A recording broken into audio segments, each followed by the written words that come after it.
Hello students, welcome to Smadi Mathematics. Chapter 1 பாருங்க Relations and Functions. இதில் mark allotments போத பார்த்துடலாமா? 5 மார்க் வந்து இதில் 2 கொஷின் கேட்க வாய்ப்பு இருக்குது. 2 கண்டிப்பாக கேட்டுருவாங்க.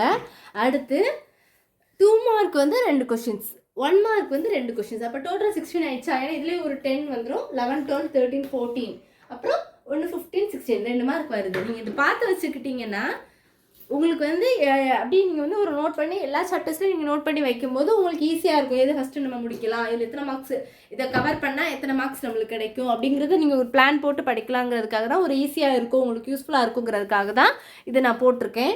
டோட்டல் 16 மார்க்ஸ் வருது. அதுக்கு கேட்பாங்க. இம்பார்ட்டன்ட் எக்ஸசைஸ்ன்னு பார்த்தீங்கன்னா 5 மார்க்கில் வந்து 1.1, 1.3, 1.4, 1.5 இதெல்லாம் வந்து எக்ஸாம்பிள் சம்ஸு. நல்லா பார்த்துக்கோங்க, ரொம்ப இம்பார்ட்டன்ட். இதில் வந்து 5 மார்க்ஸ் தான். இதெல்லாம் 1.1, 1.3, 1.4, 1.5 ஓகேவா?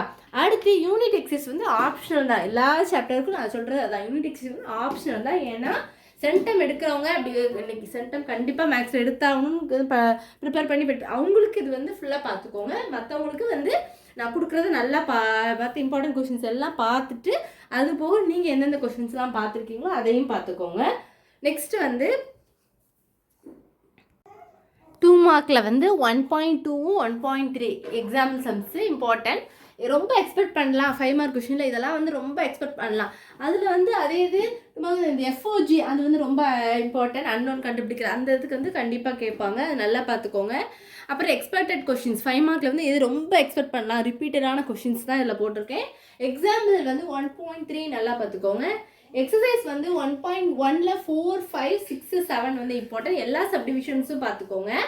எக்ஸசைஸ் 1.2ல் வந்து 4, 5. அடுத்து எக்ஸாம்பிள் சம்ஸ் பார்த்தீங்கன்னா 1.9 இம்பார்ட்டன்ட். எக்ஸசைஸ் 1.3ல் வந்து 3, 4, 5, 6, 7, 8, 10 அதெல்லாம் வந்து இம்பார்ட்டண்டான சம்ஸ். இதெல்லாம் வந்து 5 மார்க்ஸு. நான் தான் இதில் மென்ஷன் பண்ணியிருக்கேன். இதெல்லாம் 5 மார்க்கும் அதில் நல்லா பார்த்துட்டு அது விட்டுருந்தேன்னா 2 மார்க் கொடுத்துருந்தேன்னா அதை பாருங்க. இல்லைன்னா எது விட்டுருக்கோமோ அது எல்லாமே என்ன தான் 2 மார்க் கொஷின்ஸ் தான். இதில் எக்ஸாம்பிள் வந்து 1.11, 15, 16, 18லாம் வந்து ரொம்ப ரொம்ப ரொம்ப இம்பார்ட்டன்ட். அதில் 18, 16லாம் அடிக்கடி ரொம்ப கேட்டிருக்காங்க. அதனால் நல்லா பார்த்துக்கோங்க. நெக்ஸ்ட் வந்து இதில் எக்ஸசைஸ் 1.4 வந்து 9, 10, 11, 12 இம்பார்ட்டன்ட். எக்ஸாம்பிள் சம்ஸ் எல்லாமே அதில் பார்த்துக்கணும். இம்பார்ட்டண்டான சம்ஸ் தான்.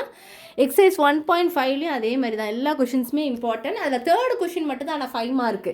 மிச்சது எல்லாமே வந்து 1, 2லாம் 2 மார்க் தான். அதனால் அது மென்ஷன் பண்ணலங்கிறதுனால நான் உங்களுக்கு லைட்டாக நோட் பண்ணியிருக்கேன். 3rd கொஷின் 5 மார்க்கு, 1 and 2 வந்து 2 மார்க் கொஷின்ஸ் தான். இம்பார்ட்டண்டான சம்ஸ். அதனால் கண்டிப்பாக எல்லாமே பார்த்துக்கோங்க. 1 மார்க்ஸ் கண்டிப்பாக பார்த்துக்கோங்க. எதையும் விட்டுறாதீங்க. எல்லா சம்ஸும் போட்டு பாருங்கள். ஸ்க்ரீன்ஷாட்னாலும் எழுத முடியல, டைம் கம்மியாக தான் இருக்குன்னு ஸ்க்ரீன்ஷாட்னாலும் எடுத்து வச்சு நோட் பண்ணி வச்சுக்கோங்க.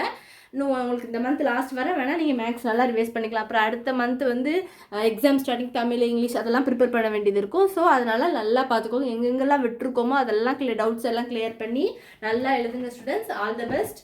தேங்க்யூ.